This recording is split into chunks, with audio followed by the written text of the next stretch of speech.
Claudio Bonadío elevó la causa a juicio oral y público al expresidente de la Nación, Cristina Fernández de Kirchner, en la causa por encubrimiento en relación al memorándum con Irán.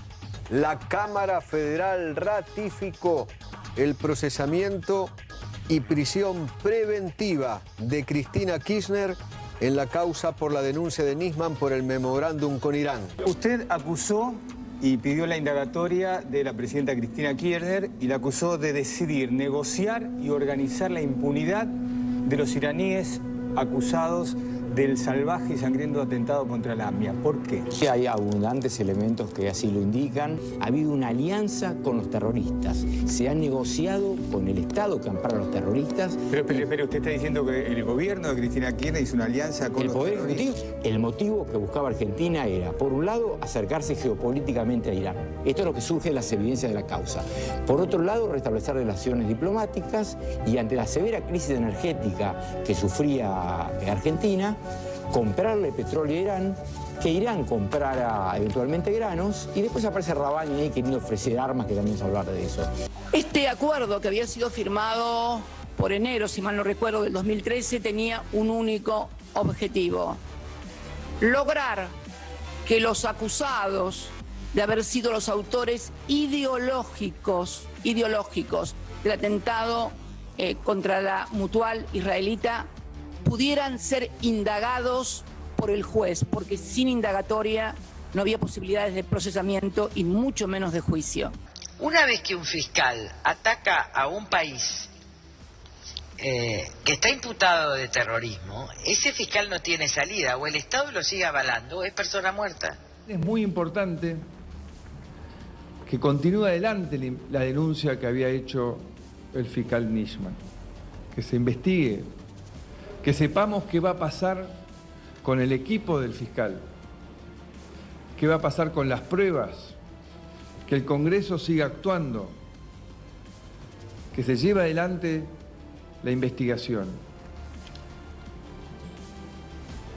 Si esta muerte termina en más impunidad, es un desastre para el futuro institucional de nuestro país. Hay una relación directa entre la muerte de Alberto Nisman y las causas que él estaba investigando. Yo creo que Alberto Nisman es una persona que había sido elegida por... ¿Usted se refiere a la causa que denunciaba a la entonces presidenta Cristina Kirchner? A la causa del memorándum con Irán, que a la vez era el manto de impunidad sobre la causa de la AMIA. Nisman era culpable de su muerte y ahora hasta la madre tenía que ir presa. ¿Se dan cuenta? Esas son todas operaciones de inteligencia después que alguien mató. De que hubo un atentado.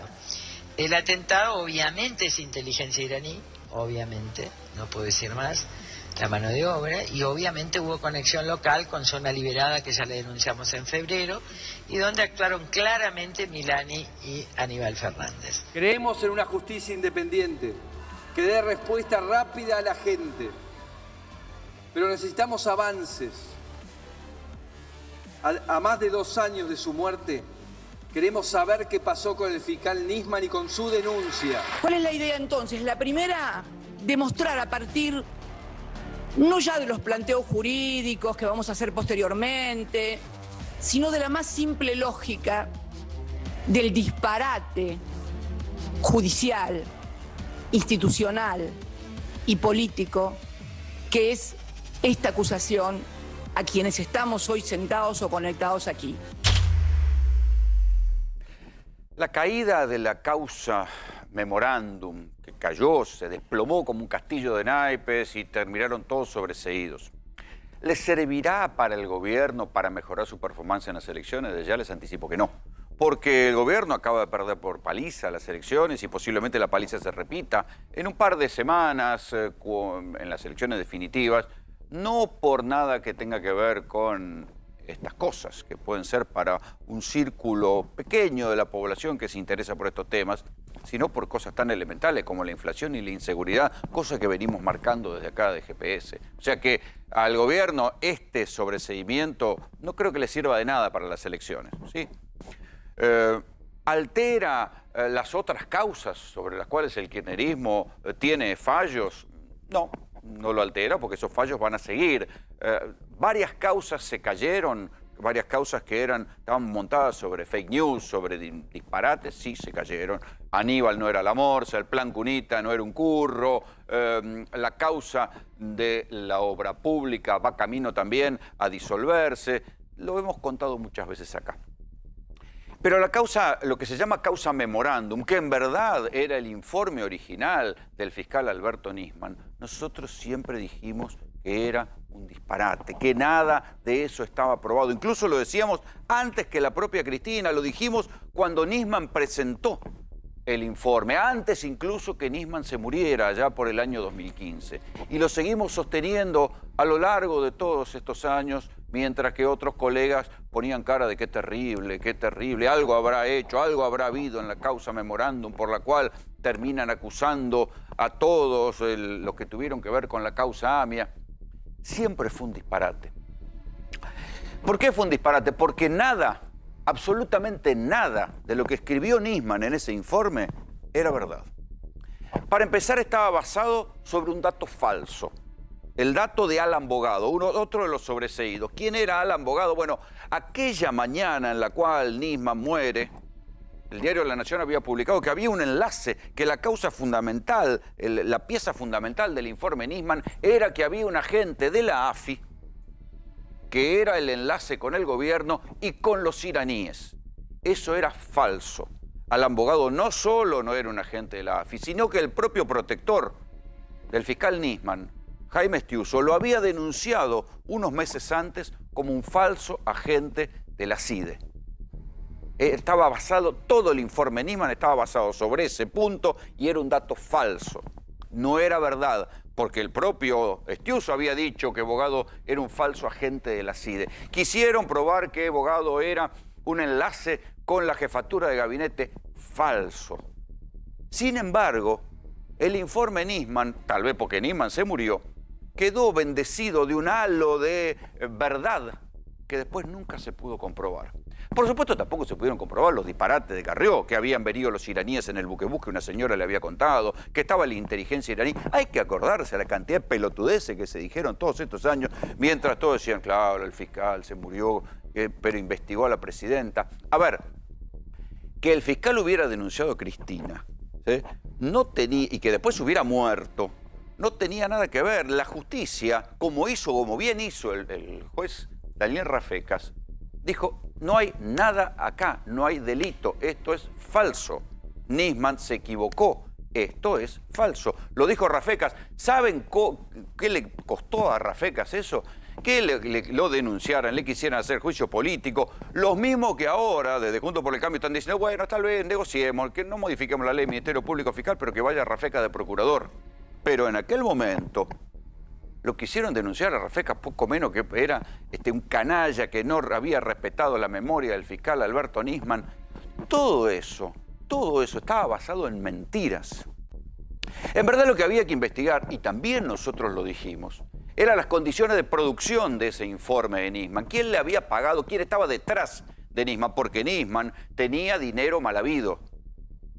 Tenía propiedades que no podía haber tenido. Tenía una cuenta en los Estados Unidos en la cual figuraba Diego Lagomarsino. Tenía montones de cosas que si hubiera estado vivo, hubiera terminado procesado por malversación de fondos, o por lavado de dinero, o andás a saber por cuántas figuras.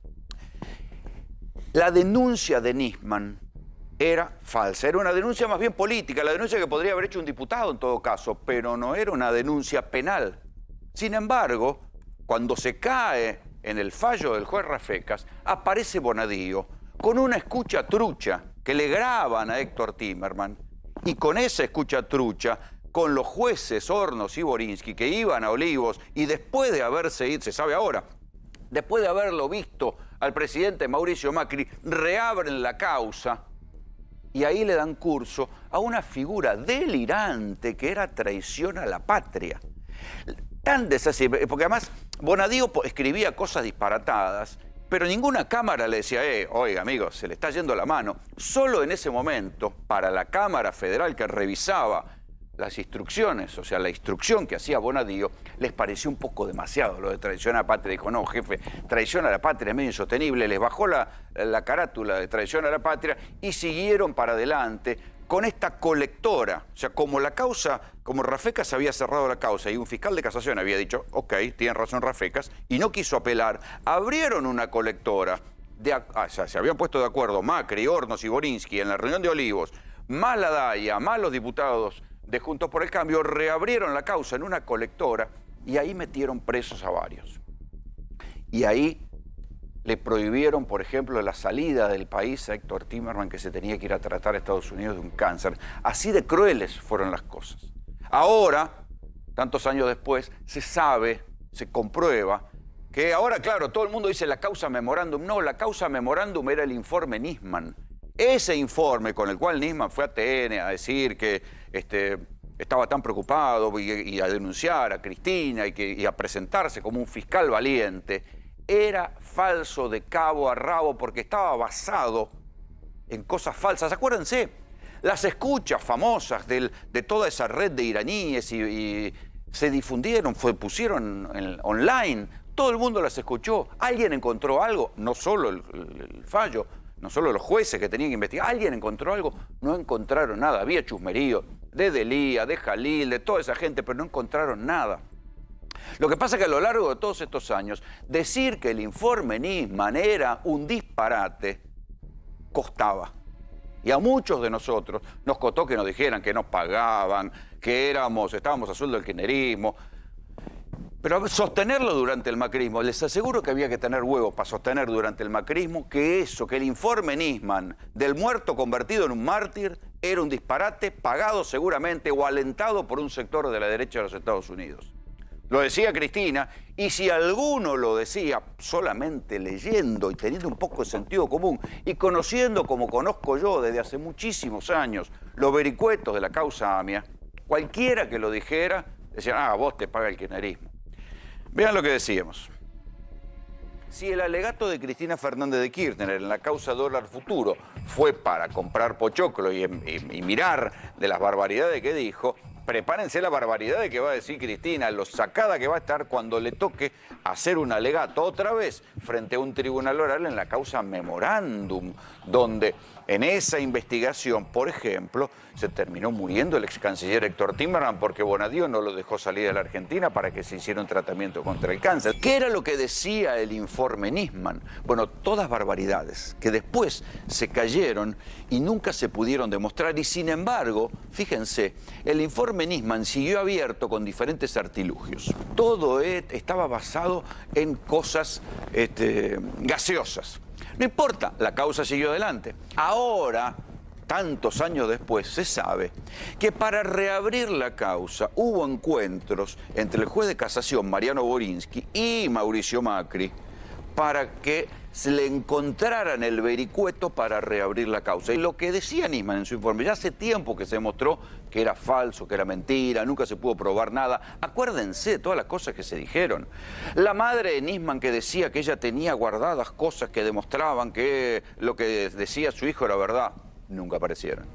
Las miles y miles de horas de grabación que había y que se hicieron públicas en su momento, que tenía Nisman, donde él pinchaba los teléfonos a Delía, a un señor que llamaba Jalil, un montón de personajes de ahí del mundo de los chiitas, se difundieron, se hicieron públicas, las escuchamos todos, no había nada. Había chusmerío, puterío entre ellos, pelea, qué sé yo, nunca apareció nada. Todo era una inmensa conspiración que nunca terminaba de concretarse, porque el verdadero objetivo no era demostrar algo concreto. El verdadero objetivo era mantener la causa abierta y que durara y que quedara para siempre como una acusación pendiente.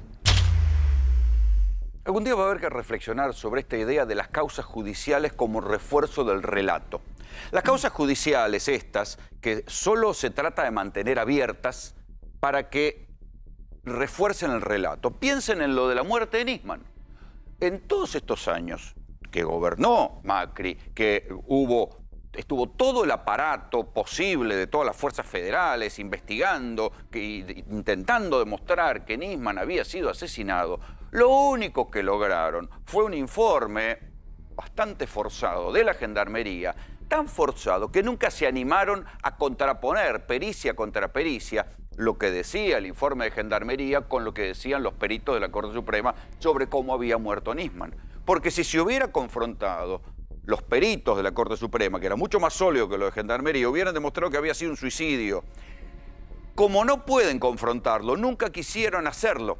Y entonces, ¿qué hacen? Utilizan la famosa artimaña de Comodoro Pi de congelar las cosas y que la causa sobre la muerte de Nisman siga con la carátula de asesinato, siga con Lagomarsino acusado, al que no le pudieron probar nada, por otra parte, porque salió antes de que Nisman se muriera, porque después que Lagomarsino sale, Nisman chateó con otra gente, y entonces, pero queda ahí abierto, como diciendo, para la justicia argentina al fiscal lo mataron, pero no lo pudieron probar nunca, pero lo mantienen abierto. ¿Y saben cuál es la importancia de esto? Que todo el mundo utiliza el eufemismo de la causa memorándum. No, la causa memorándum es el informe disparatado que escribió Nisman, con el cual se presentó ante la justicia, que los jueces en aquel momento dieron por caído porque intervinieron varios jueces, hasta el propio juez Canicoba Corral, que tenía la investigación del atentado contra la AMIA, consideró que el informe de Nisman era un informe sin pruebas, basado solamente en dimes y diretes de los servicios de inteligencia de los Estados Unidos.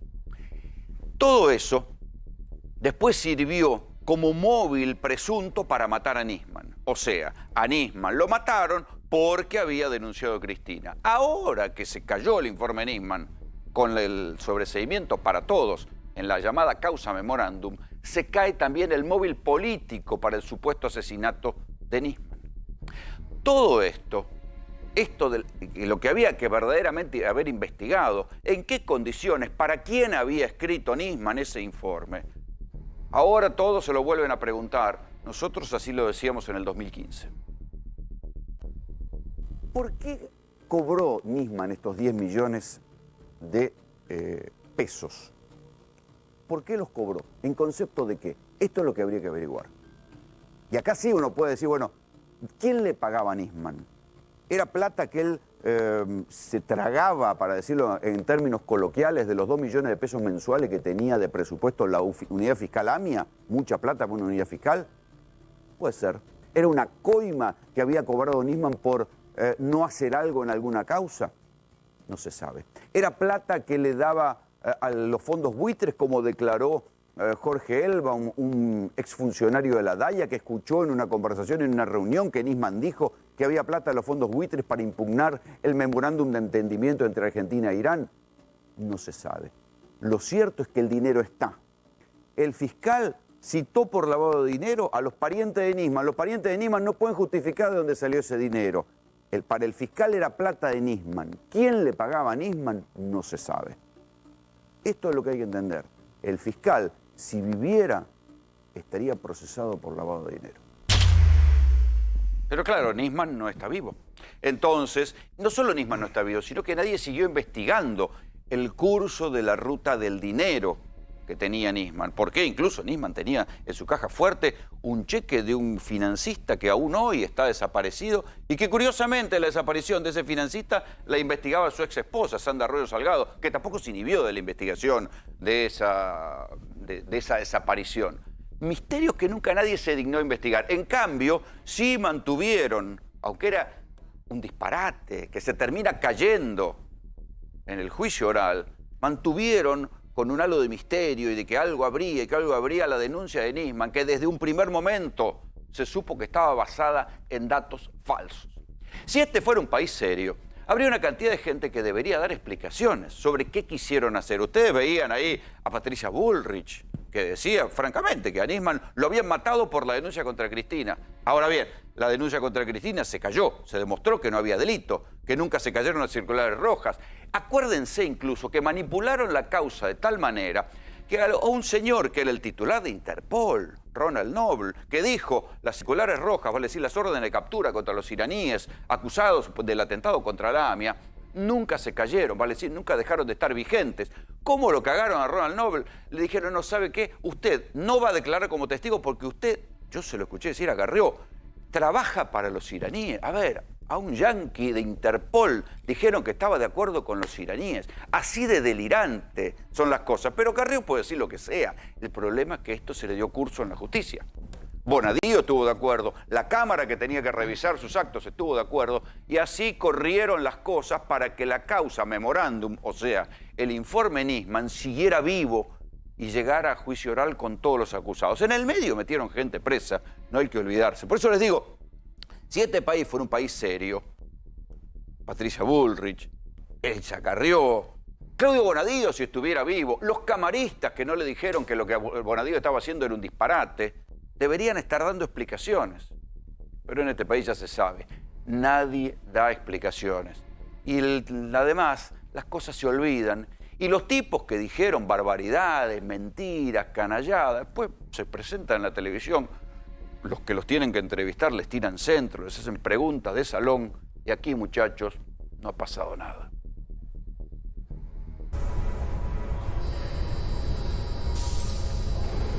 Este es el Cruz, un auto inspirado en una generación única.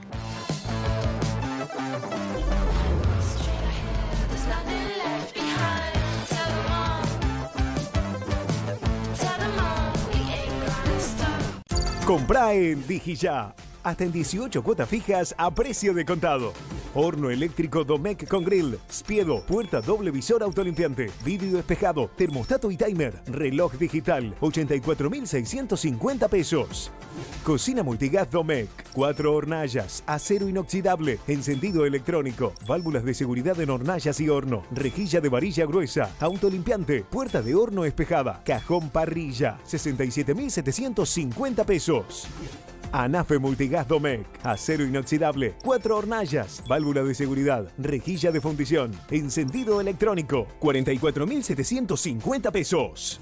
Digiyá, entrega en 24 Cava y GBA, centro logístico propio, todos los medios de pago, envíos a todo el país. Con Digiyá, ahorra más. Juan Martín Mena es viceministro de Justicia, pero además, y por eso lo invitamos esta noche, era uno de los acusados. ¿Es verdad que llegaste a pensar en armar el bolso para ir preso? Sí, Rolando, bueno, muchas gracias por la invitación.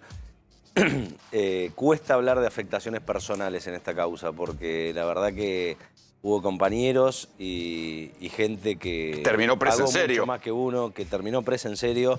Y además, como siempre decimos, y vamos a reivindicar y vamos a honrar su memoria siempre, esta causa le costó la vida a Héctor Timerman. Entonces, las afectaciones que pudimos tener algunos, que no fueron nada al lado de lo que esta causa le generó a otros compañeros. Así que, obviamente, no es ningún placer ni ningún gusto atravesar 6 años de esta persecución como la que vivimos, pero creo que lo que viene a aportar el fallo de ayer es a ratificar lo que sosteníamos desde el día 1. Vos bien lo decías recién en tu editorial. La denuncia del exfiscal Nisman fue desestimada inmediatamente, al mes de presentada. Pero no había una sola prueba. Pasa por el hijo dice, no, estamos de feria. Va a Servini, Servini dice, no, estamos de feria. Canicoba Corral dice, esto es un informe basado en servicio de inteligencia. Finalmente, no sé cómo, rebotando, termina en Rafecas, pero en el interín se muere Nisman y entonces todos dicen, lo mataron por lo que dijo Cristina. Absolutamente. Ahora, esa denuncia descabellada, que cuando la conocimos y la leímos inmediatamente, no generaba más que sorna, porque era absolutamente falso todo lo que decía, desde la hoja 1 hasta la última. Fue desestimada por la justicia argentina 2 veces. La desestima Rafecas por inexistencia de delito, la confirma la Cámara Federal, la confirma la inexistencia de delito la Cámara Federal de Casación Penal. Pasan los meses, avanza el 2015, se modifica el escenario electoral, un nuevo intento de reapertura de la causa, el juez Rafecas vuelve a desestimarla por inexistencia de delito, la Cámara Federal porteña vuelve a ratificar y a confirmar la inexistencia de delito y producido el cambio de gobierno, con Mauricio Macri asumiendo el Poder Ejecutivo Nacional, esta causa es reabierta en escandalosas condiciones, situaciones. Tuvieron que pasar y ahí aparece 6 en años. escena Bonadío. Y ahora ahí quiero sumar aquí a la conversación a Graciana Peñafort, que fue la que defendió a Héctor Timerman frente a la acusación de Bonadío. Graciana, buenas noches, ¿me escuchás? Buenas noches, ¿cómo estás, Rolando? A ver, ¿cómo fue? O sea, ¿qué sustento tenía lo que decía Bonadío? ¿Y cómo fue posible que pudiera seguir adelante sin que la Cámara revisara lo que él decía? Mira, no tenía ningún sustento lo que dijo Bonadío para impulsar esta causa, y tampoco tenía sustento lo que sostenía la Cámara ratificando lo que decía Bonadío. eran épocas en las cuales la Cámara no controlaba, simplemente certificaba. No es la primera causa que instruyó Bonadío, es decir, que investigó Bonadío, que termina siendo nula. Pasó con Dólar Futuro.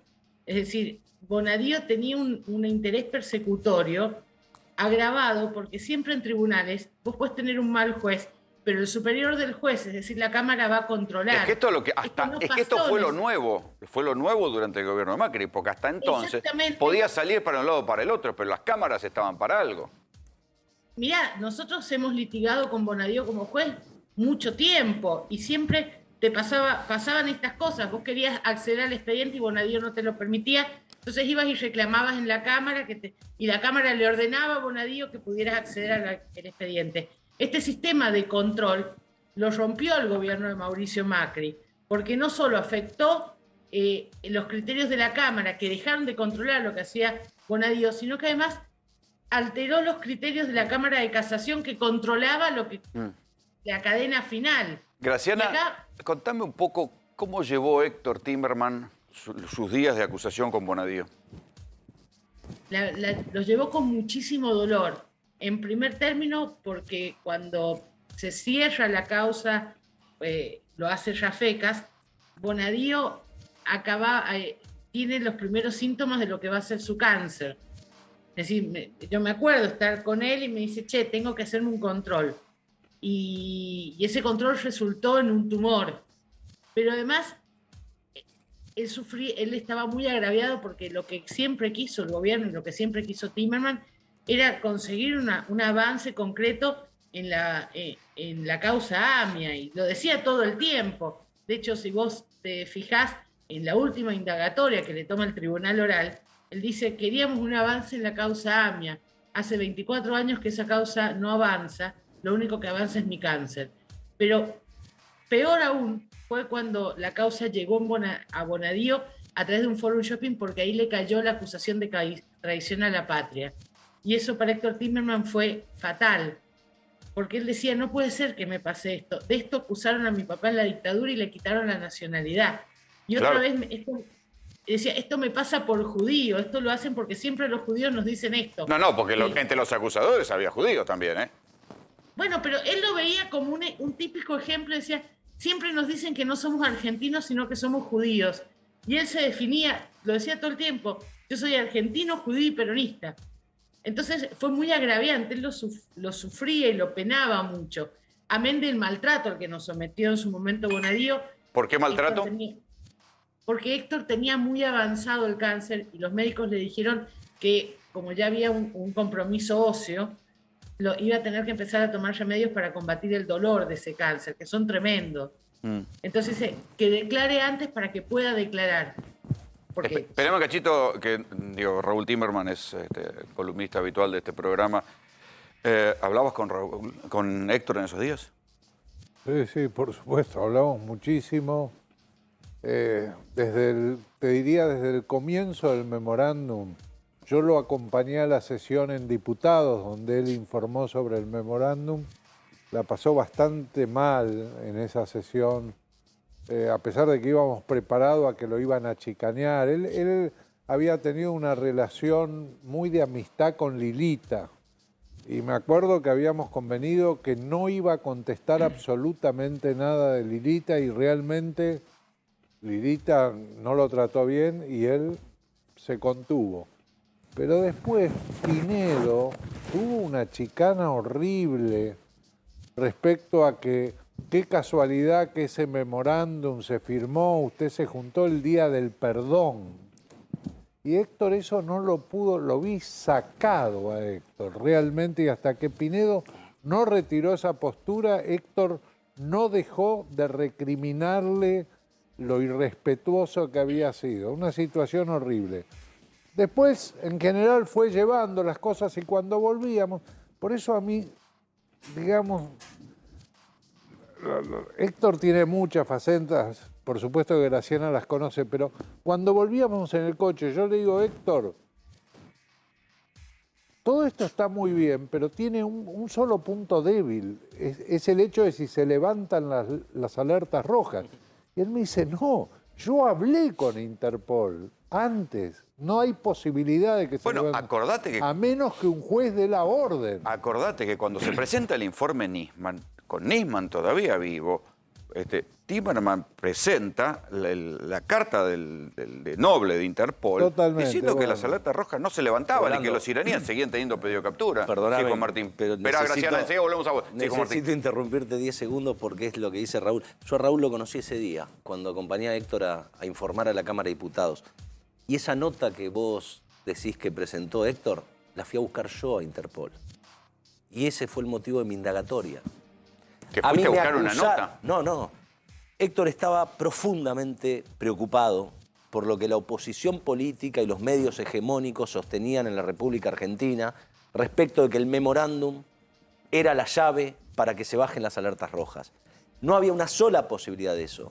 Y Héctor, me acuerdo esos días, que el juez no las había bajado. La angustia que soportaba Héctor Timerman esos días y a mí yo en ese momento era el subsecretario de Política Criminal y por eso lo acompañé para explicar la cuestión jurídico-penal del acuerdo que se firmó.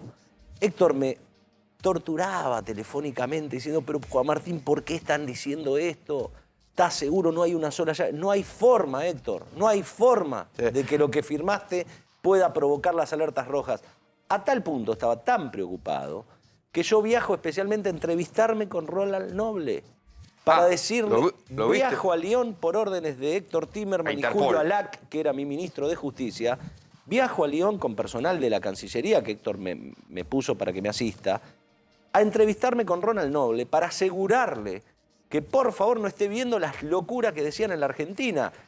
El tipo no podía creer que nos hayamos desplazado hasta Lyon para eso. Dice, pero si yo le estoy contestando una carta a Héctor Timerman, porque me manifestó esta preocupación por escrito, y le estoy diciendo que el memorándum es muy positivo para la causa AMI, que no hay posibilidad. Y yo le tenía que explicar al secretario general de Interpol que no había forma de que las alertas rojas caigan y que de sin hecho la nunca... orden del juez de la causa, que era el juez, el doctor Rodolfo Canicova y que de Corral. hecho nunca cayeron. A ver, ahora, Graciela... ¿cómo se explica? Sí. Lo difícil de esto es cómo uno tiene que andar explicando que nadie va a violar la ley. Es imposible tener que explicar eso. La legislación reasegura que no podía ningún funcionario del Ejecutivo acercar las alertas. Sin embargo, sostuvieron esta mentira durante años. Y en la audiencia ante el Tribunal Oral Federal, que fue, insisto, y yo lo recalqué mucho, la primera vez que sentimos que pudimos hablar frente a la justicia. Porque cuando yo fui a la indagatoria como Héctor, ante el juez Bonadío, acusado de traidor a la patria, el delito más infame de nuestro país, el que está previsto en la Constitución Nacional, el único delito previsto en la Constitución Nacional. Cuando me preguntaron si iba a declarar, les dije que sí. Y me contestaron que el juzgado no tenía para hacerme ninguna pregunta.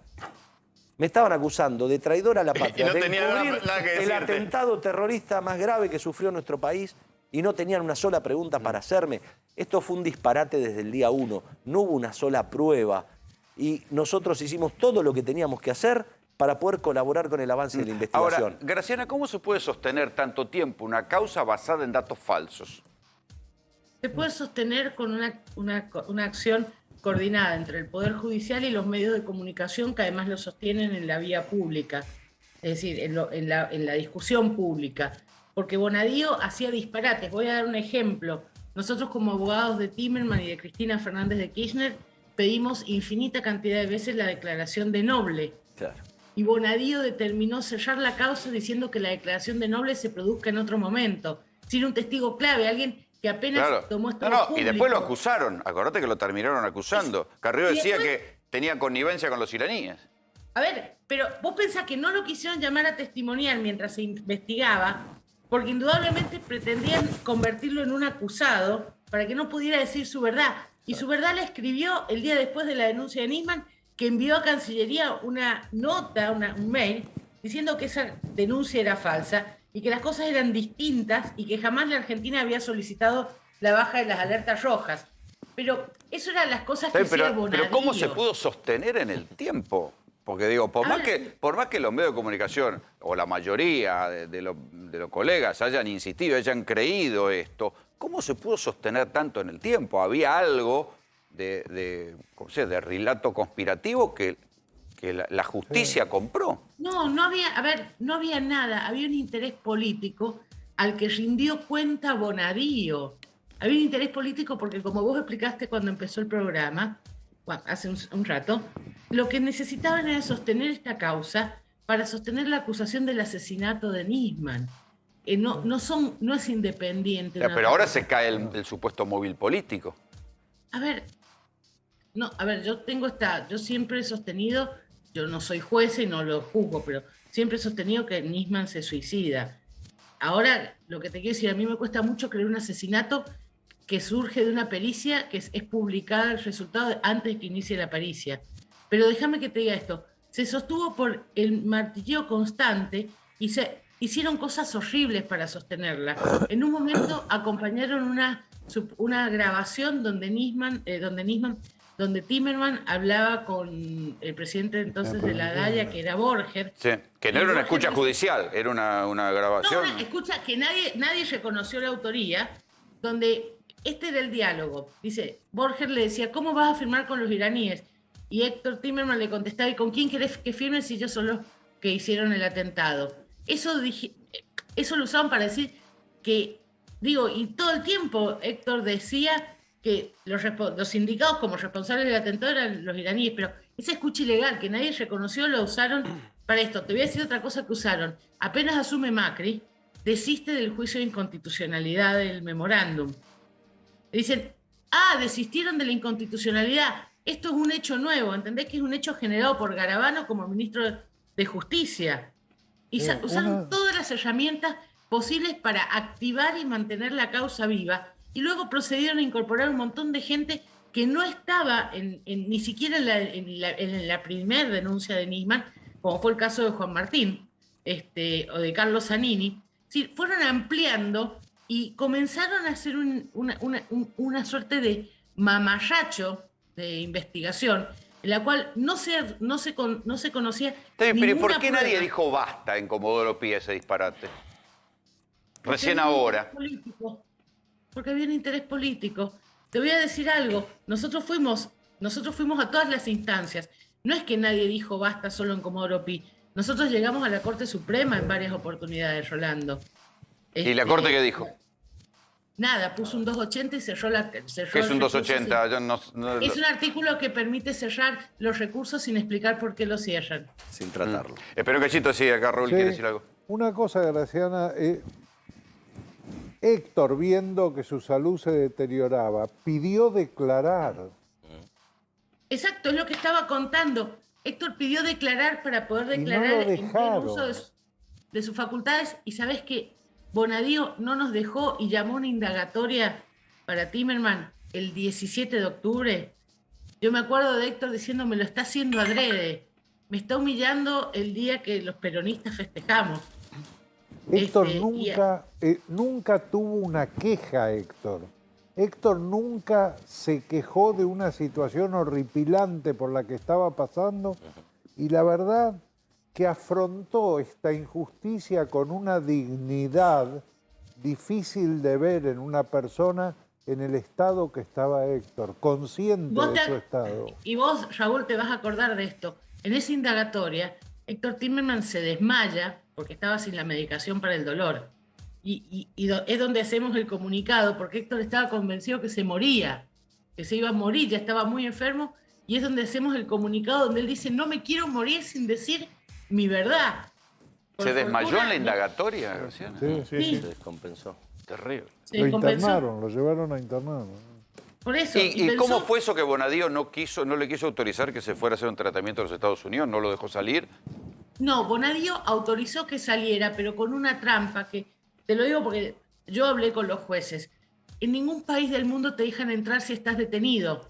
Yo le dije, miren, procesenlo si lo van a procesar, pero no le dicten la prisión preventiva, porque está haciendo un tratamiento en Estados Unidos, que es el único lugar del mundo donde se hace este tratamiento.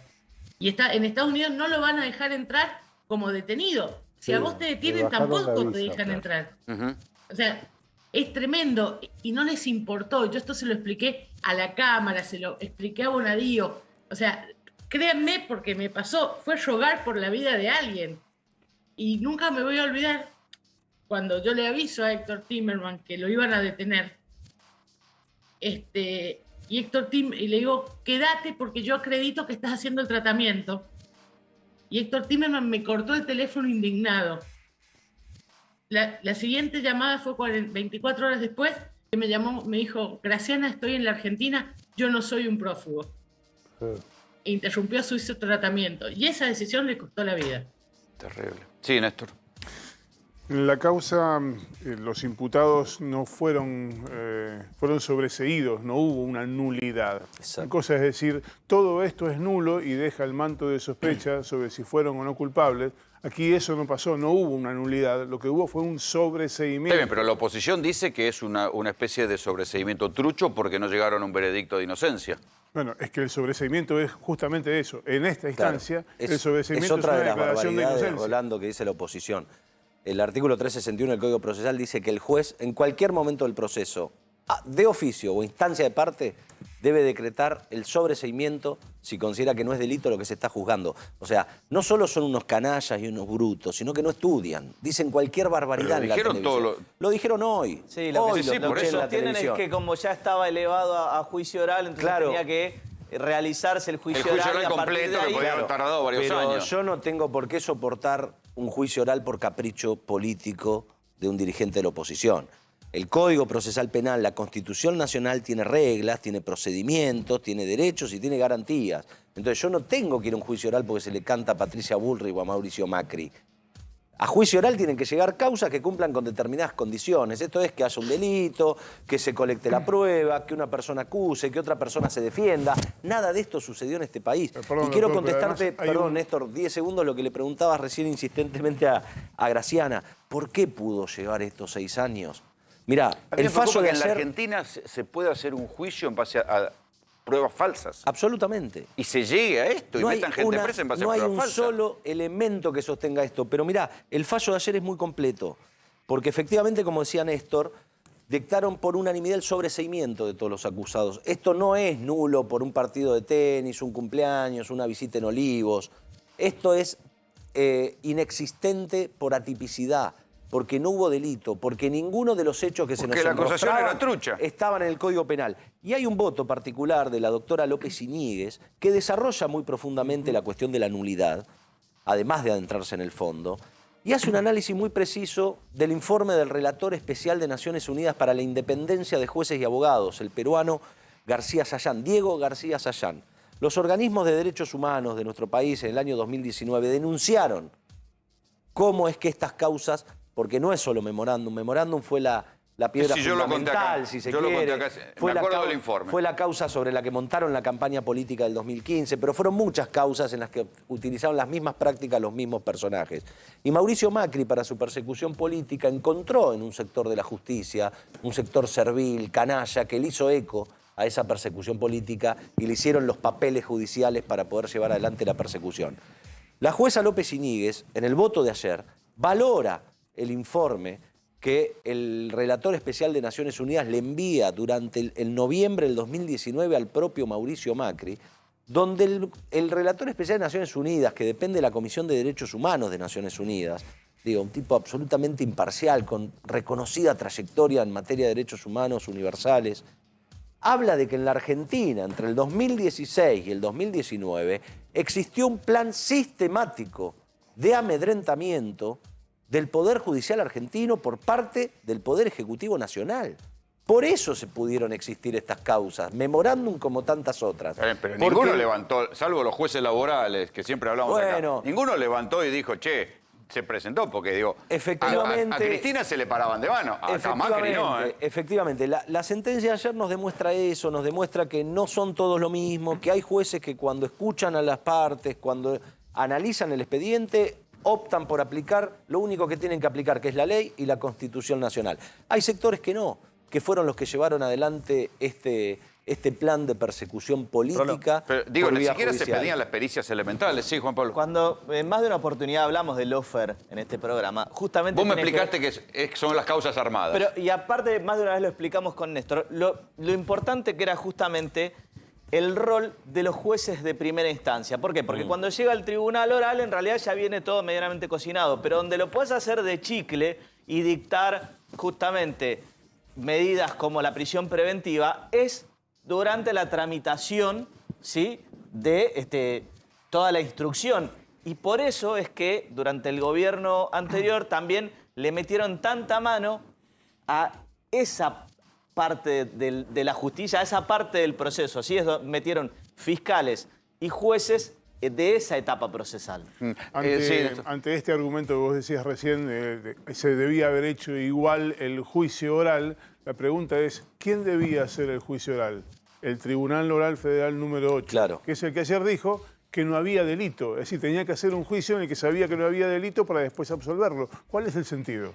Claro, es que los jueces, pero además yo digo, es el argumento que es político por que se está inexistencia de discutiendo delito, hoy. con lo cual no tiene ningún sentido. Tal como lo explicás, Néstor, lo dicen en el texto de ayer. Dicen, no estamos dispuestos a hacer un dispendio jurisdiccional de seguir tramitando esta causa, convocar a más de 300 testigos, porque ya sabemos lo que hay que resolver. No hay delito en esta causa, no es una cuestión probatoria. En la audiencia que tuvimos ante este tribunal en el mes de junio, el fiscal Colombo se opuso a que el tribunal resuelva como resolvió efectivamente ayer. Y dijo que bueno, que la diferencia era que, por ejemplo, en dólar futuro había habido una pericia contable que decía que el Estado no había tenido otra de Bonadío. Exactamente. Yo pedí la palabra en esa instancia, porque en esta causa justamente lo que se trataba era que no hacía falta ningún perito. No se necesitaba ni siquiera convocar un experto, bastaba ingresar en internet www.interpol.int y uno va a ver que las capturas de los iraníes están vigentes del año 2006. Entonces, ¿cómo puede haber un delito? Graciana, que esto lo habrás dicho en defensa de Timerman. ¿Y qué pasaba? No escuchaban. No solo lo dije en defensa de Timerman, lo dijimos en defensa de Cristina, pero lo que es peor, discutíamos contra la nada, claro, porque repetían, se cayeron las alertas rojas y ya no sabíamos cómo hacer. Pedimos que citaran a Interpol, que le cursaran oficios, tampoco lo hacían y la causa avanzaba igual. Y cuando ibas a pedir que el ejercicio del derecho de defensa, que incluya el derecho a prueba, a la casación, ¿sabes qué te decían Hornos y Borinsky? No, igual avanzaban. Y cuando ibas a la corte a decir, están persiguiéndome sin prueba, te decían no.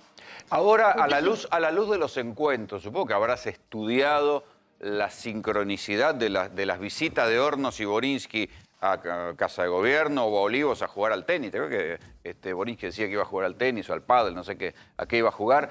¿Cómo lo conectás con lo que pasó ahora que se saben exactamente cuándo fueron las visitas de ellos?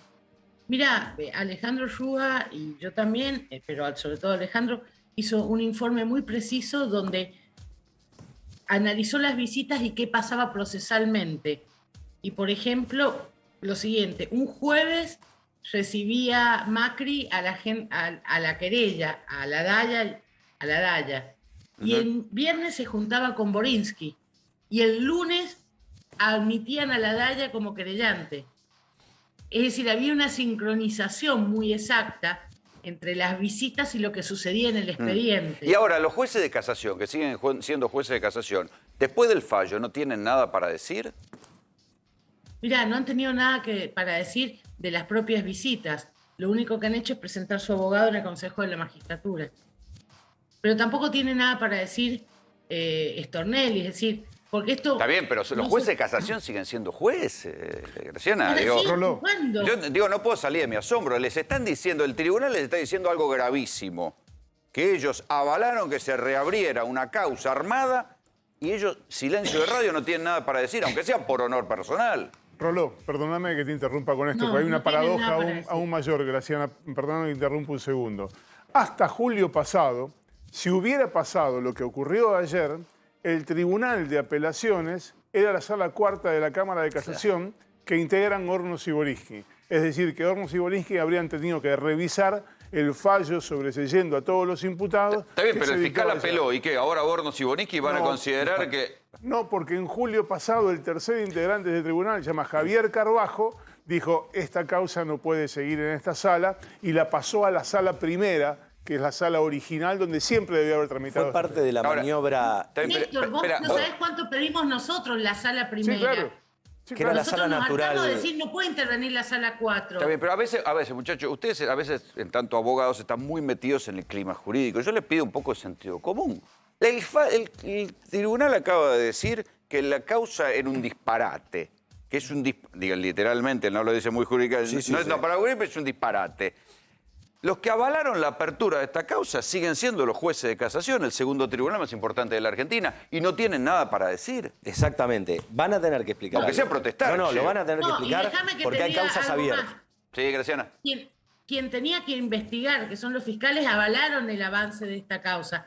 Y solo voy a señalar un fiscal que señaló las irregularidades que tenía, que es Javier de Luca. Exacto. Todos los demás fiscales, como todos los demás jueces, avalaron el avance de la causa sin pruebas y en estas condiciones. Está bien, pero ponele, los fiscales están para acusar, pero los jueces de casación son los que abrieron la puerta de este disparate. No, el fiscal debe buscar la verdad. Para resguardar la legalidad del proceso.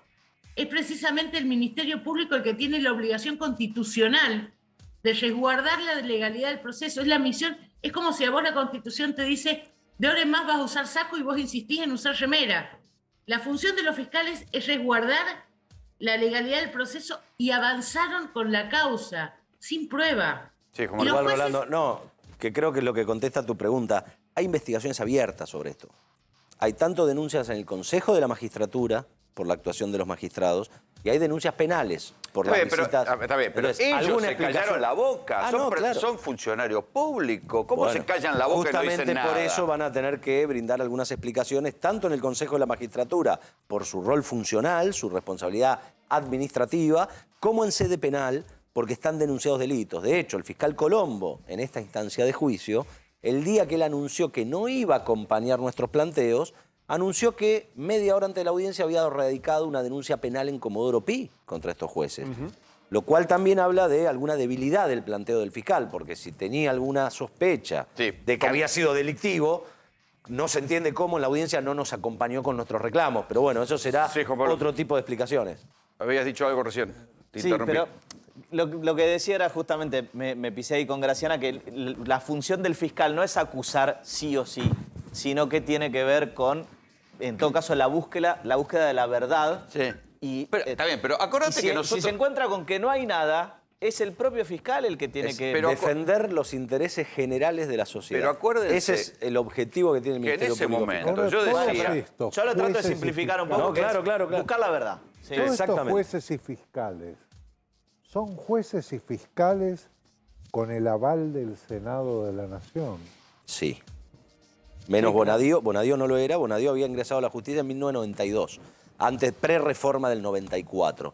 El resto, efectivamente, sí. Del 94. Bonadío.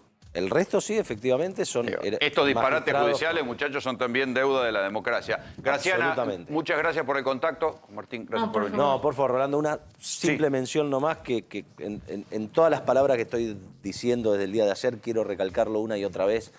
Esta causa fue también la excusa perfecta para seguir encubriendo el atentado a la AMIA, los verdaderos responsables de la voladura de la AMIA y para engañar principalmente a víctimas y familiares de las víctimas del atentado a la AMIA. Cuando montó el macrismo esta causa, a la vez de satisfacer su interés de persecutorio en la política contra Cristina Fernández de Kirchner y los funcionarios que la acompañamos, en paralelo, en el juicio por el encubrimiento en el que nuestro Estado Nacional era querellante y que nosotros llevamos a juicio oral, el macrismo desistió de las acusaciones respecto de los encubridores. Estoy hablando de los exfiscales Miren y Barbaquia, bajó las penas para el resto de los acusados. O sea, esta causa le sirvió como excusa para congelar también durante 6 años la búsqueda de verdad respecto del atentado. Que fue un encubrimiento de Estado. Efectivamente. Reconocido internacionalmente por Néstor Kirchner en el año 2005, cuando reconoció internacionalmente la responsabilidad del Estado argentino por denegación de justicia y por no haber y por el encubrimiento sobre la investigación del atentado. Entonces, tanto la justicia argentina, esta justicia argentina, como el Estado Nacional le debemos muchísimas respuestas a los familiares y a las víctimas. Entonces, no tenemos que permitir nunca más que surjan estas causas con motivos políticos que nos desvíen, como bien decía aquí, de la búsqueda de la verdad. Gracias por venir. No, por favor, gracias a ustedes. Yo recién me preguntaba en el comienzo de GPS, ¿esto servirá para que el gobierno mejore la performance en las elecciones? No, ya les anticipo que no. Ahora Raúl les va a contar los preocupantes que son los números para el gobierno en la provincia de Buenos Aires. Pero la verdad que la preocupación está en que el gobierno no logra hacer pie en lo que es la madre hoy de todas las preocupaciones, la inflación.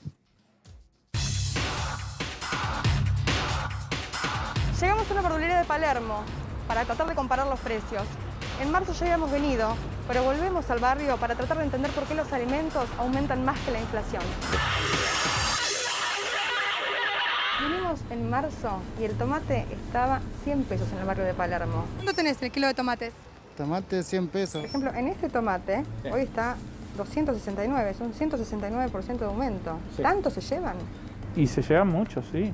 Los comerciantes chicos están atrás de mantener su stock, entonces ellos saben que tienen que subir el producto por la expectativa para cuando lo repongan tener la cantidad necesaria de dinero para comprar la misma cantidad de productos. Una de las cosas que a mí me gusta es cuando el cliente viene al negocio, normalmente lo hacen a la mañana, media mañana, y arma su menú de acuerdo al precio, de acuerdo a la oferta que tenemos. ¿Entendés? Entonces, hoy está barato el brócoli, bueno, sí, va a preparar algo con brócoli. Está caro el tomate y no compra tomate. La sensación que todos los consumidores tenemos cuando vamos a comprar y comparamos producto con producto es que siempre aumenta más que lo que marca el INDEC. ¿Nos puedes explicar para que entendamos todos cómo hoy la berenjena estando en octubre cuesta 139 pesos y costaba en marzo 60? ¿El precio de las berenjenas? 60 y 2 kilos 100. Acá tenemos en el caso de las berenjenas un incremento de 131%. ¿Quién se queda con esa diferencia?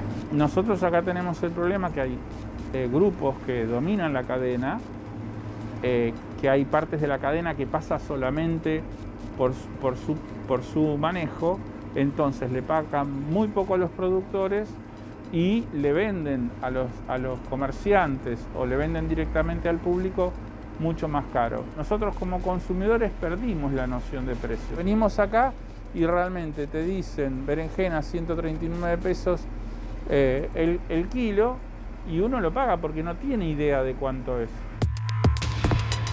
Nosotros comprando productos en el cinturón agroproductor, yo pagaba 40 pesos cuando el producto valía 200 pesos. A ellos mismos, ese producto que a mí individualmente me lo vendía a 40 el kilo, se lo pagaban entre 2,50 y 5 pesos el kilo por cajón. Y el precio además era 200 pesos consumidor final. final. El precio consumidor final 200. O sea, esa es la magnitud. Esa es la magnitud. ¿A cuánto tenés hoy el kilo de vacío? Hoy el kilo de vacío vale 890 pesos. Nosotros habíamos ido a una carnicería también de la zona y en febrero el valor era de 650 pesos. El vacío acá lo tengo a 650. En este caso aumentó 37%. Sí. Nosotros tenemos 6 meses en el INDEC, que estamos hablando de aproximadamente un 25%, mientras que los valores que acá estamos relevando son muchísimo mayores. ¿La tapa de asado a cuánto la tienen? 850 hoy en día. Para asado está 590 acá. Eso generó un 44% de inflación en este corte. Sí, cómo no. ¿Cuál es el valor hoy del kilo de asado?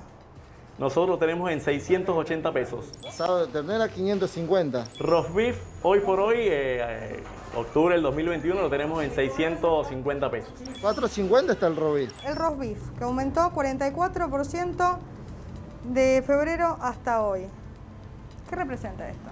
Lo que representa es un grave problema para todos los consumidores, porque el acceso a los productos elementales de alimentación está cada vez más lejos.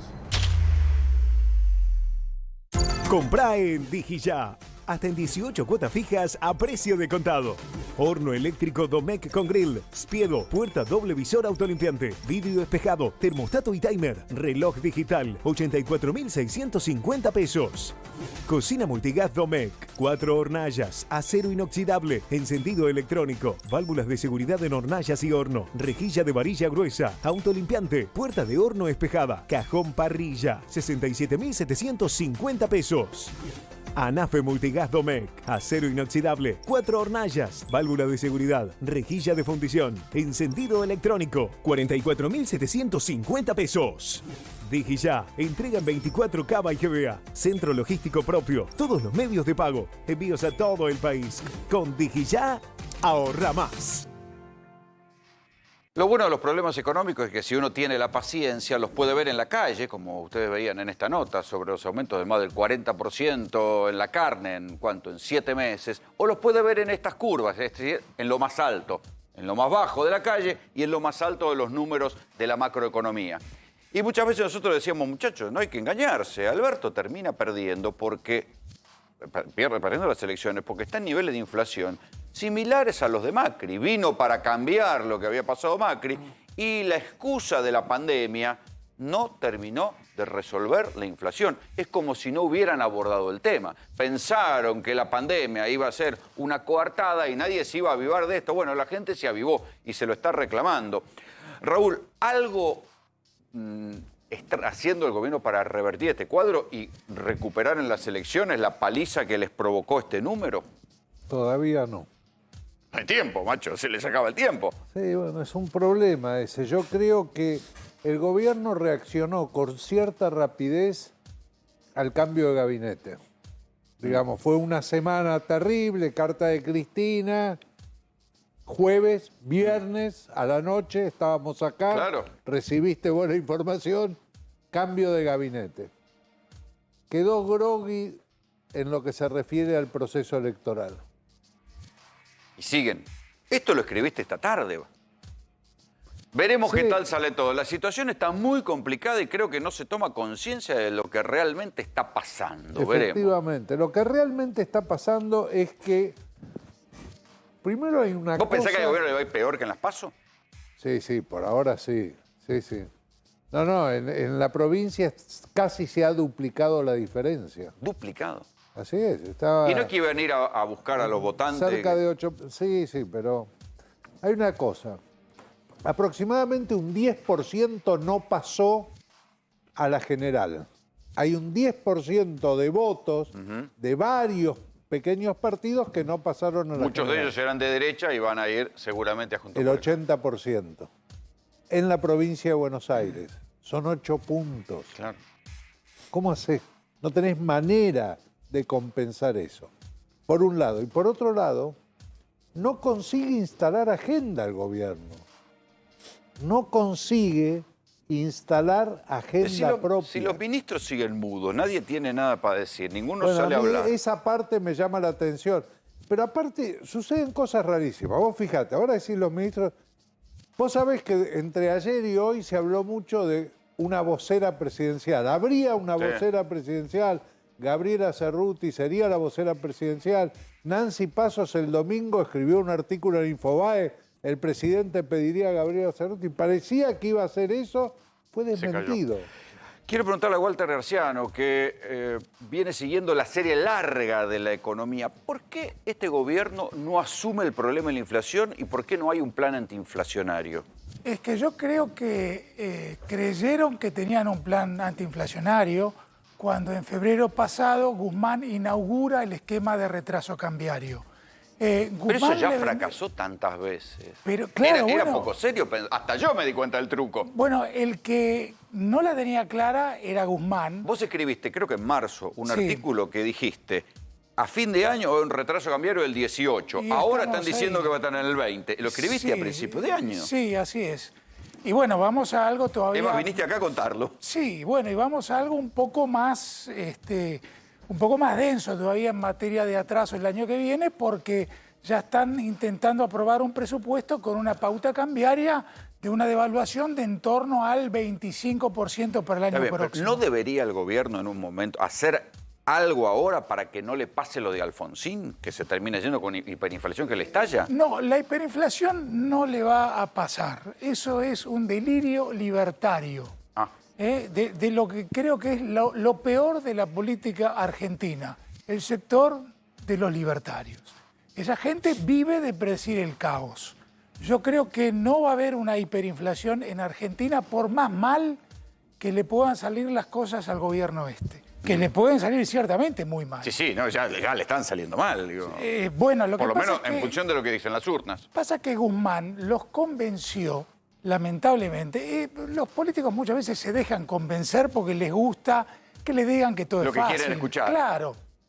Guzmán los convenció quizá por tener el apoyo interno de Stiglitz en Estados Unidos, un economista muy serio, reconocido, etcétera, etcétera, los convenció de que el retraso cambiario a la larga lograba estabilizar la economía argentina con una inflación muy baja, con crecimiento apreciablemente alto y con la situación Pero fiscal... el retraso cambiario, Kicillof apostó al retraso cambiario. Así es, y les fue muy mal. Macri también apostó al retraso Así cambiario, es, peor solo que que abrió los capitales a la timba financiera. Peor Y que esto, nadie. Está bien, pero entonces quiere decir que entre el modelo de Macri y el modelo de Alberto no cambió demasiado. No. Estamos en problemas. La diferencia es que Macri optó por un mercado de cambios abierto totalmente. Que permitía la timba de los capitales golondrinas. Exactamente, y Alberto Fernández no. Prefirió tener... Pero en lo estructural no hay cambio. Sigue la bola de las LELIX. Sí. Sigue el retraso cambiario. También. Sigue la soja de dependencia. Sí. ¿Qué cambió? Bueno, lo dijiste vos. Lo único que cambió... Pero vos sos el economista. Bueno, me ahorrás el trabajo. Lo único que cambió es que el sistema cambiario es diferente, en el sentido de que Macri confiaba en la total libertad de las fuerzas de los mercados, este gobierno no, e intenta poner un freno en la tasa de inflación, impidiendo que los ingresos y salidas de capitales, que pueden ser muy violentos, aceleren o frenen bruscamente la tasa de inflación. Es la única diferencia, no más que eso. ¿Falta decisión política para cambiar o no se ponen de acuerdo entre ellos? Si hay que ir hacia la izquierda o hacia la derecha. Vos fijate una cosa que es interesante. Cuando vos le preguntás el principal motivo de la derrota del oficialismo en las elecciones, el 70% de los que votaron oficialismo te dicen la política económica de Alberto Fernández y Martín Guzmán. 70% de los que votaron al oficialismo. Entonces, ese daría la impresión que es el principal problema. Principal problema de la gente. Anda a convencer al 40% de pobres que los índices macroeconómicos están sólidos. Pero que no están sólidos. Además no están sólidos. Claro, Pero por eso digo, la economía permite que se compruebe arriba y abajo cuando la cosa no camina. Bueno, la gente, indudablemente, nada va a cambiar seriamente de aquí al 14 de noviembre. Yo lo que diría es, hay que prepararse para gobernar 2 años más después del 14 de noviembre. El oficialismo y la oposición... Eso es un pato más que Rengo. Sí, pero el oficialismo y la oposición se pueden poner a discutir, pelearse y putearse por las cosas que no tienen importancia. Pero los 4 o 5 temas importantes para el destino, esos se van a tener que poner de acuerdo. Porque el 31 de marzo hay que tener el arreglo con el fondo hecho. Raúl, no hay forma para eso. Son 2 modelos de país que no pueden ponerse de acuerdo en esos 4 o 5 temas. Vos fijate, hubo una frase famosa, creo que se pronunció en Rosario, vamos por todo. Hoy en día la oposición dice, vamos por todo. Porque sienten... Vamos por el control de diputados. No, van por el final del peronismo, porque es la primera vez que hay un peronismo pobre. No es el peronismo lo que ellos tienen en mente, es el kirchnerismo. Es mayor clivaje en la decisión de votos contra el oficialismo, es el antikirchnerismo, no es el antiperonismo. Pero se lleva todo puesto, ¿eh? Sí, por supuesto. Sí, lo que pasa es que es la crisis de un modelo redistributivo, si querés. Sí. No, en realidad no sé, es la crisis de... Cuando el 48% vota en las generales para que Alberto Fernández sea presidente, si el oficialismo cree que esos votos eran propios, se equivocaron. Claro. Esos votos fueron porque basta de Macri. Claro. No queremos que Macri vuelva a ser presidente. Bueno, ahora ese 48 pasó a ser 30. ¿Se debería hacer un plan de antiinflacionario de shock? No tengo duda, no tengo duda. ¿Y cuál sería? Bueno, ¿cuál sería? La dolarización, la convertibilidad, ¿viste? Siempre se apela a esas consignas. Yo hay algo que me opongo y es a tratar esto en los medios. Cuando vino la convertibilidad, unos pocos la tratamos en los medios y eso hizo que Cavallo la implemente mal. Cavallo estaba contra la convertibilidad del año 90, Cavallo se venía oponiendo desde un año antes y quienes estábamos a favor de la convertibilidad hacemos todo un debate público que Cavallo después succiona y lo termina implementando la convertibilidad mal. Y eso es lo que hace que la convertibilidad fracase. La convertibilidad dura 10 años simplemente porque las tasas empiezan a ser bajas en el mundo. Hubiera podido durar mucho menos todavía en un contexto como el que era normal hasta ese momento. Ahora, es muy peligroso dar ideas. Fracasó el plan de las metas de emisión. Fracasó la no emisión. Sí. Fracasó ahora el plan Guzmán. Sí. Y la inflación sigue en el 50. ¿No es hora de hacer algo serio? Sí, ¿Lo puede hacer el peronismo? Bueno, lo puede hacer el peronismo, lo puede hacer la derecha, lo puede hacer la izquierda. Eso no es tanto un problema. Creo que lo pueden hacer todos. Evidentemente, más unidos va a ser más fácil. Pero aunque no lo estuvieran, lo pueden hacer. ¿Lo puede hacer un gobierno débil? ¿Un gobierno débil? Bueno, el gobierno de Menem cuando sacó la convertibilidad era un gobierno fuerte. No. Menem se caía ahí. Se caía ahí. Sí, porque se había comido una hiper también. Exactamente. Y bueno, terminó, es más, se comió una hiper él, más la que venía de Alfonsín, eran 2, y amenazaban ser 3. Porque en el momento en que él opta por la convertibilidad, ya tenía el inicio de la tercera hiper. Él se aborta con el anuncio de la convertibilidad. Ahora, a mí me da la impresión que lo puede hacer tanto el peronismo como la derecha, lo pueden hacer ambos. ¿Y el costo social? El costo social va a ser mayor si no se hace, no tengo la menor duda. Fíjate, yo nunca vi tanta gente durmiendo en la calle como ahora. Probablemente la excepción haya sido el 2002 y me parece que tampoco. No, ni se ven las cifras de inflación. Tampoco. Caballeros, muchas gracias por venir ambos. No, al contrario, gracias. No, vamos a ir a la pausa en GPS. Cuando volvamos, el doctor Salemi tiene un análisis sobre desnutrición infantil.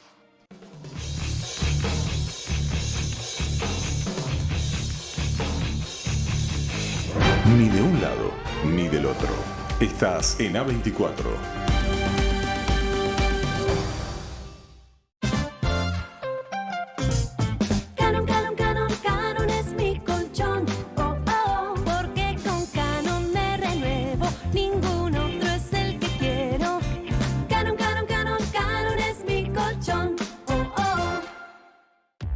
Salir a hacer las compras? Ahora que ya tenés todo, acordate de que no vas solo. El Estado te acompaña a través de diversos programas que buscan cuidar los ingresos de las argentinas y los argentinos. Cuando estés en la góndola del supermercado, buscando algún producto a través de la web, cuando el mercado llega cerca de tu casa, o yendo a buscar algo al almacén de tu barrio, vamos a estar con vos. Reconstrucción Argentina. Argentina Presidencia. Percy Jackson, una apasionante colección de aventuras. Acompaña a Percy en misiones secretas y emocionantes dentro de un mundo de revelaciones de los antiguos dioses griegos en plena Nueva York del siglo XXI. El último héroe del Olimpo y la batalla del laberinto, entre otros títulos de la saga. Primera entrega, El ladrón del rayo, a solo $699,90. Días off en Somier Center. Solo por 5 días, ofertas imperdibles. 60% off y 24 cuotas sin interés en todos los colchones, somieres y divanes. Comprá ya. Tenemos entrega inmediata desde sucursales. Somier Center. Un lugar, las mejores marcas. Su amigo imaginario saca lo mejor de ella. Un cachorro también.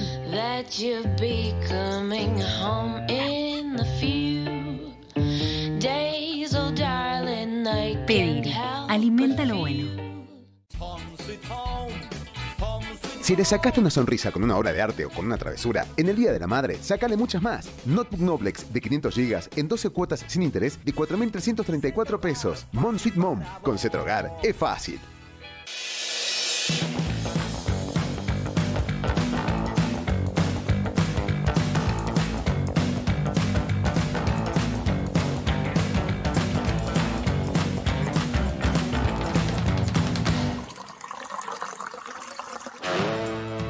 Obras que amplían derechos.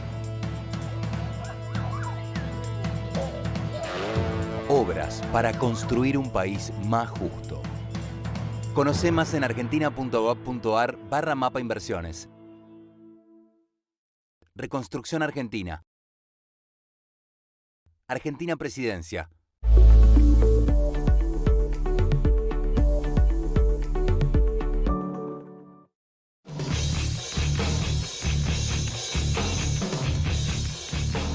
Habitualmente uno analiza las cifras de pobreza en función de la economía, lo que estábamos discutiendo recién, cómo la inflación se devora los ingresos y dispara más gente a la pobreza, cómo la pandemia disparó gente a la pobreza, pero, doctor Salemi, detrás de esas cifras también hay un problema de salud a futuro. Sí, totalmente, Rolando. Tenemos que entender que la caída de la población por debajo de la línea de pobreza tiene afectación directamente sobre la calidad y la cantidad de alimentos ingeridos. Lo que estamos viendo y que estábamos revisando un poco el informe del INDEC, que se conoció hace poquito, es que dice que la cifra de pobreza, o sea, la cantidad de personas por debajo de la línea de pobreza bajó en un 1.4 puntos porcentuales. Pero ¿qué pasa? ¿Sabes lo preocupante? Es que subió la cantidad de gente indigente. ¿Qué quiere decir? La cantidad de gente que no tiene acceso prácticamente a la comida. Es muy notorio cómo se ve. A ver, pero ahí yo no sé si hay...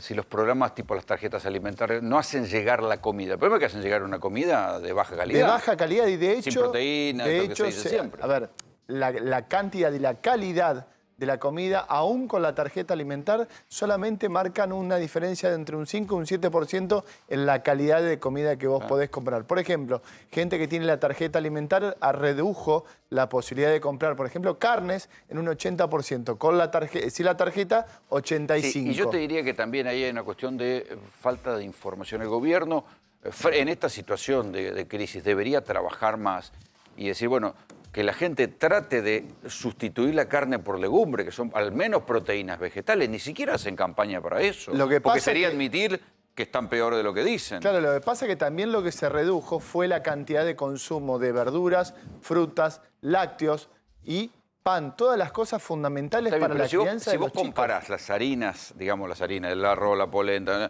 con las legumbres subieron menos.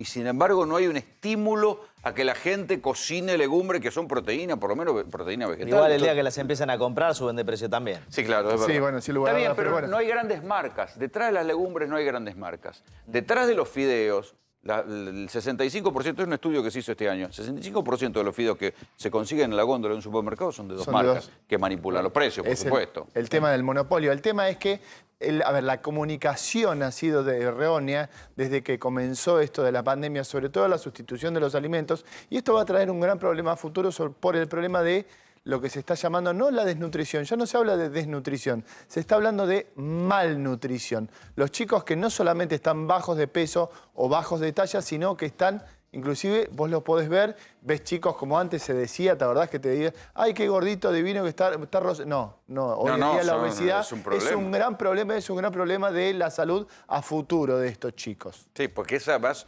una obesidad de mala alimentación. Exactamente, por una ingesta, excesiva de hidrato de carbono sin la equidad de la pirámide. No solo en los pibes, vos ves en los sectores populares, ves mujeres que están terriblemente gordas. Y vos decís, esto es, entre 2-1, esto es un problema de salud. Ves tipos que están a 15, 20, 30 kilos arriba de lo que da su talla. Y bueno, esta persona hoy a los 40, en 10 años, está con problemas severos de diabetes, hipertensión, cardiovasculares. ¿Cuál es la primera causa de muerte en la Argentina? El corazón. Exacto, las enfermedades cardiovasculares. ¿Cuál es la principal causa de esa primera causa de muerte? La obesidad. La obesidad y el tabaquismo son dos factores esenciales para que se mantenga ese factor como primer causa de muerte en la Argentina. La obesidad es algo que se puede manejar, pero tiene que haber una campaña de información justamente con el tema de la alimentación de manera correcta, ¿sí? Sustituir distintos alimentos y obviamente intentar economizar Está bien, pero eso. incluso el año pasado se hizo ese estudio terrible, creo que el año pasado, que es la canasta básica. Si alguien comía la canasta básica, tal cual está prescripta, y se mide en el INDEC, te morías. Te morías en 3 meses, la pasabas mal. Totalmente. Entonces, sí, viejo.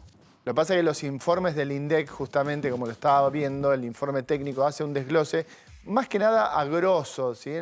Midiendo la economía de manera grosera. Pero lo que pasa es que hay que empezar a recorrer los barrios populares y ver cómo se están alimentando. Vos fíjate que Lo que más Y creció se alimentan fue... en los comedores, y en los comedores terminan llenando de arroz y polenta. Sobre todo de las donaciones, que es lo que más se dona, fideos y arroz. Justamente creció de manera exponencial el tema de la gente que está necesitando alimentarse. Pero eso había en que comedores. trabajar sobre los comedores para que den más proteínas vegetales, por lo menos. Digo, qué sé yo, yo sé que son todos paliativos, pero el problema es grave. Lo que pasa es que el problema es muy grave porque la gente está empezando a tener mucha hambre y esto va a traer problemas, y problemas graves, y no solamente problemas sanitarios, problemas económicos. El rendimiento escolar. Claro, porque los problemas que se están generando hoy en día con el tema de la malnutrición van a ser problemas económicos de aquí a poco. Encontrar en Simons un descanso en primera clase para mamá. ¿Le van a comprar un colchón a la bruja, che? ¿Ustedes o no? No los veo entusiasmados. Pónganse un poco. Salemi dijo que iba a comprar. Salemi iba a comprar. A Néstor le compré el otro día uno. Este mes, anoten, che, manga de miserables. Pueden elegir colchones y somiers y almohadas para sorprender la mamá en su día. Ingresá en simons.com.ar o acércate a un local Simons para probar cada una de las opciones de confort. Hasta 45% de descuento en 24 cuotas fijas y con envíos bonificados a todo el país. En Simons no solo fabrican colchones para dormir mejor, los hacen para descansar en primera clase.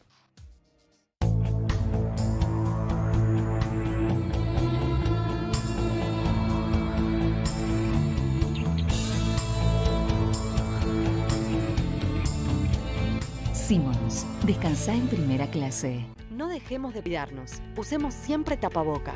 Mantengamos distancia. Elijamos espacios abiertos. Ventilemos lugares cerrados. Para más información, entra a buenosaires.gov.ar/coronavirus. Cuidarte es cuidarnos. Buenos Aires Ciudad. Son solo 6 pasitos. A la suerte hay que ayudarla. Con el Kini estás a 6 pasos de tus sueños. ¿Qué esperás para cumplirlos? 6, 5, 4, 3, 2, 1, Kini 6. Próximo pozo, 312 millones de pesos.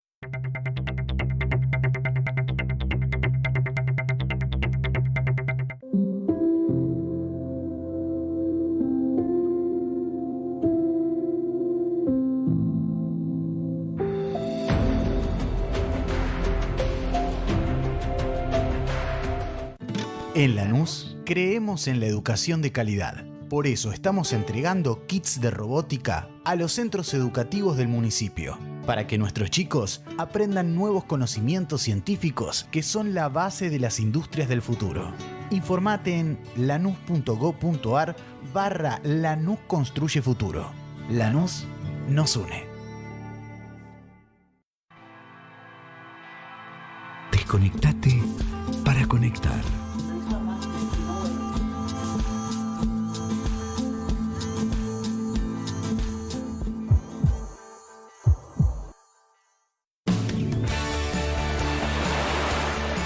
Salí, sentí, viví.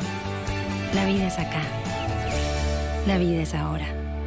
Disfrutá Santiago del Estero. Conocé las termas de Río Hondo y la Madre de Ciudades. Descubrí el spa termal más grande de Latinoamérica y la magia de las noches azules con patios de chacarera. Descubrí la combinación perfecta para cargar energías. Termas es vida. En un año ya somos 3 millones de personas conectadas a la comunidad Cuenta DNI. Banco Provincia, el banco de las y los bonaerenses. ¿Tenés Credicop? Tenés ahora 30, para que puedas comprar con tu tarjeta Cabal Credicop en 30 cuotas todo lo que necesitas de línea blanca. ¿Tenés tarjeta Cabal Credicop? Tenés cuotas. Banco Credicop Cooperativo, la banca solidaria. Son solo 6 pasitos. A la suerte hay que ayudarla. Con el Kini estás a 6 pasos de tus sueños. ¿Qué esperás para cumplirlos? 6, 5, 4, 3, 2, 1, Kini 6. Próximo pozo, 312 millones de pesos. No dejemos de cuidarnos. Usemos siempre tapaboca. Mantengamos distancia. Elijamos espacios abiertos. Ventilemos lugares cerrados. Para más información, entra a buenosaires.gov.ar/coronavirus. Cuidarte es cuidarnos. Buenos Aires Ciudad.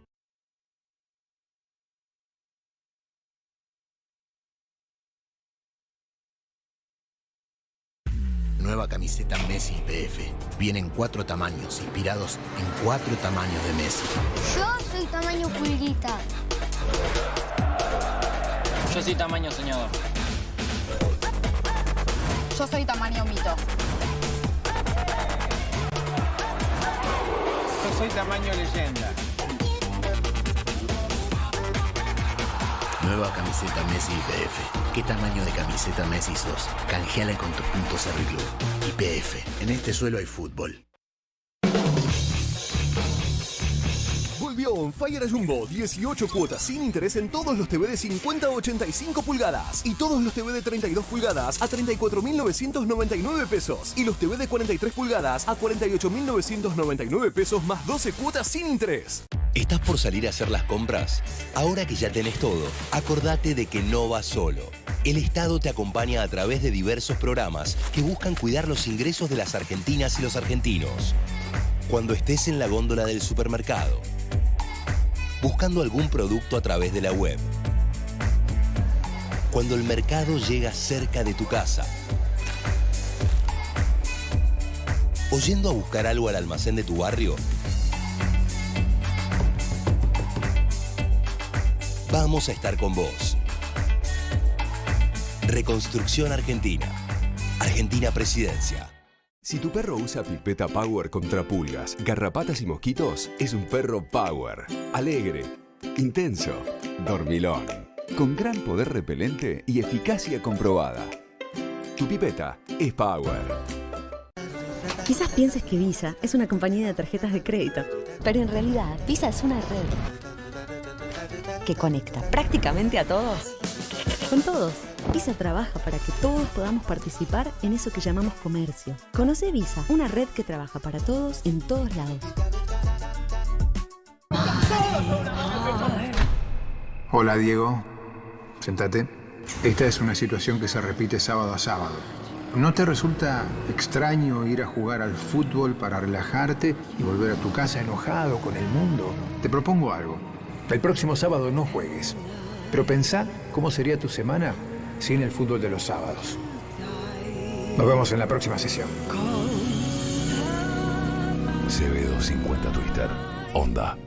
Cada vez más propiedades, cada vez más vos eligiéndonos, cada vez más sueños alcanzados, cada vez más RE/MAX. ¿Estás por salir a hacer las compras? Ahora que ya tenés todo, acordate de que no vas solo. El Estado te acompaña a través de diversos programas que buscan cuidar los ingresos de las argentinas y los argentinos.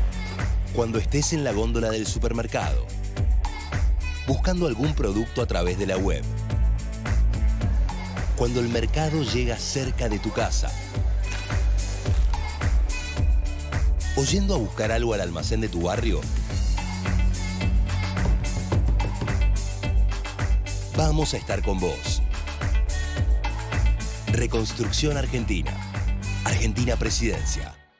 Renova tu guardarropa con las propuestas más originales del Gran Libro del Crochet 2021. Desde los modelos más actuales y los clásicos de siempre hasta prendas vintage. 15 entregas con regalos especiales para tus creaciones. Ya salió la entrega número 2, más tijera de regalo a solo 399,90. Clarín.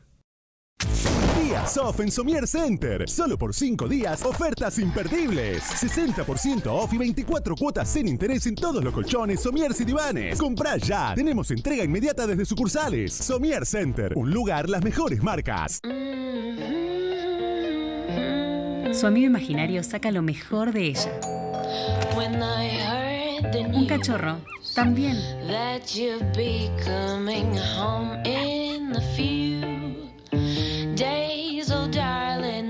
Pedigree. Alimenta lo bueno. Sea cual sea el plato, hacerlo con tu microondas es cocinar, con todas las letras. A-T-E-M-A-A. Badejo, bife, cazuela, tips, empanadas, flanguizo de abuela, huevos, isla que flota, jugoso vitel, kilos de torta, las vilas, la po, gnocchis, omelette, papas, quiche, risotto, salmón, tartas, un pollo volcan, wok, chorizo, yamani, zarpado, zucchini. Cocinar. Microondas Atma.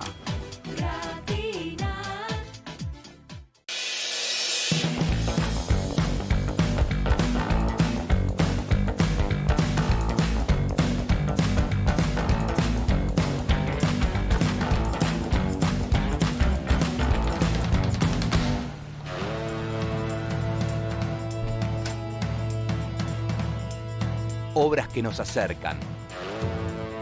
Obras para construir un país más justo. Conoce más en argentina.gov.ar/mapa inversiones. Reconstrucción Argentina. Argentina Presidencia. Carrefour cumple 39 años. Hasta el lunes, lomitos de atún Carrefour a 195 pesos y pepas Carrefour a 57 pesos. Con Mi Carrefour, 80% de descuento en la segunda unidad en marcas de pañales y shampoo y 50% de descuento en la segunda unidad en marcas de fideos y gaseosas. Bondiola de cerdo a 399 pesos por kilo. Además, envío gratis en carrefour.com.ar. Disfrutá Santiago del Estero. Conocé las termas de Río Hondo y la Madre de Ciudades. Descubrí el spa termal más grande de Latinoamérica.